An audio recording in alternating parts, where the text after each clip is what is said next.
speaker, representing the Inner Western region from Club 3, speaking on the topic, The Business, with a warning bell at 8 minutes. Please welcome Judith Field.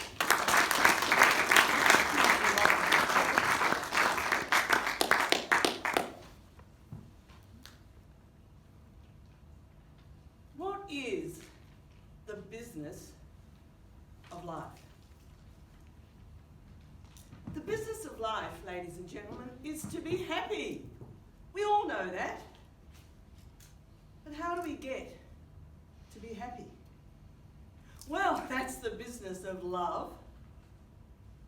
That's the business of laughter. That's the business of labour, and its opposite, the business of leisure. It's the business of learning.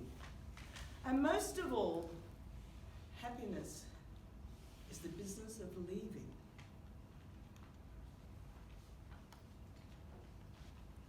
Love. All the songs on the hit parade just about are about love. Love me tender, love me true. All you need is love, love. Well, I don't think I'll keep singing because you get the idea. The operas, the plays, the musicals, they're not about death and murder, they're about love. But if life and happiness is about love, why are there divorces? Why are there arguments about property, about children, about things, about wills? Because love, unconditional love of all mankind, is difficult. We talk about it, we sing about it, we want it. And if we're lonely, we crave it. But it's not there often. So many people live alone. So many people say they're not happy.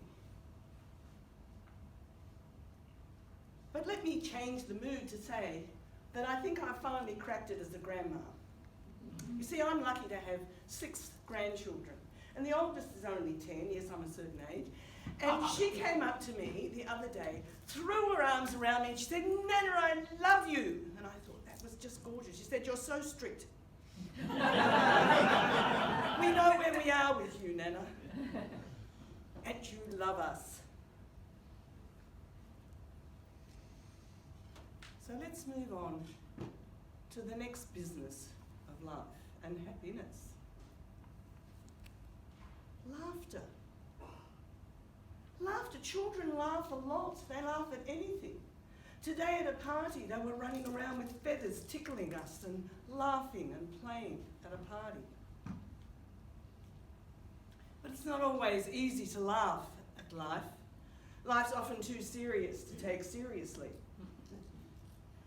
But I want to share with you the day that I learned to laugh at myself.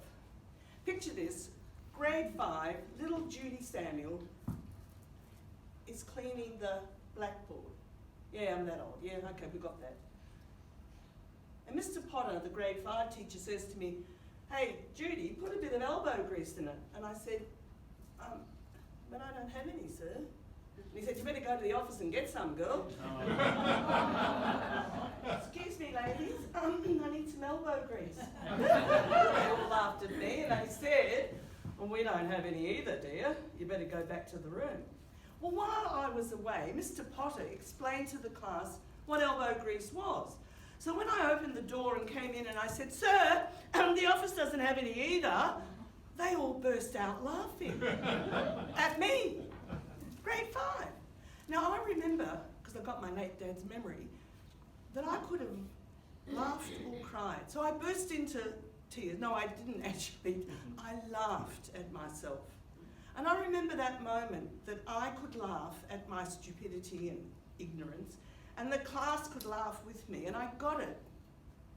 Grade 5. And I think I've learned during my life, and I hope you have too, that sometimes you're just not allowed to take yourself too bloody seriously, mate. Because nobody else is taking you seriously. Take the purple shit for a start. And so, laughter and love help you to be happy. But you've got to work, you've got to labour, you've got to have a job to do in life. And if you have been lucky enough, look, you look like you're mostly retired, if you've been lucky enough to have a labour of love, to actually have enjoyed going to work, you are indeed a happy person. Because you felt it's had purpose. Now, it doesn't matter whether it's an academic, and it doesn't matter whether it's someone who cleans houses. It doesn't matter if it's a hairdresser or someone who does the nails. If you feel your work is purposeful, you feel good about earning and about having an income and supporting and contributing to your family. So, I've been lucky to have work that I love. 50th year of teaching, and I love it as much as I did in '69. But what about leisure? That's the other side, you know, the life balance. Australia is blessed with gorgeous beaches and ski runs and holiday places. And I've been lucky enough just to come back from South America. Me and 32 very close friends went on a 5-country trip to South America. I can't begin to describe to you the joy and happiness at seeing Machu Picchu, to walk very close to those amazing old crawling tortoises on Galapagos, and to watch the most wonderful falls that border Brazil and Argentina, 2 k's long, spilling out 20 swimming pools of water every second, creating rainbows, creating sprays, getting wet. And there's more, and there's another one. And in fact, the best moment was the 5 minutes I sat on my walking stick chair under a boardwalk and just watched and breathed and enjoyed the joy of leisure. The business of life, leisure, labour, love, laughter. But what about learning? Some of us are lifelong learners. Some of us have got degrees or 3, big deal. You can learn from lots of things in life, books, friends, experience, just failing. So I want to share when I learnt to learn at uni. I got into first year arts at Monash, and I managed to get a pass in German, 49 for English, 49 for history, and 48 for psychology. I had failed. I wasn't even allowed to have a supplementary exam, but I fronted up after running in the heat in Perth to the unsatisfactory committee of 16 academics at a table at Monash. And the chairman said, "Miss Samuel, why should we let you back in? You have failed, you know that." And I said, "Yes, sir, I have failed, but it wasn't because I didn't work and I went to parties. I just didn't know how to learn. And I just think I learned everything and just spewed it in the exams, and I'd really love another chance." And there was this deadly silence in the room. And then Dr. Bill Kent, I found out his name afterwards, put up his hand. He was a new tutor. And he said, "I think Miss Samuel deserves another chance. I'll take her into my history tube and teach her how to plan and think and sort the wood from the trees." And he did, and I got honours. And I learned that when you learn from failing, you never forget. And I think it's made me a better teacher.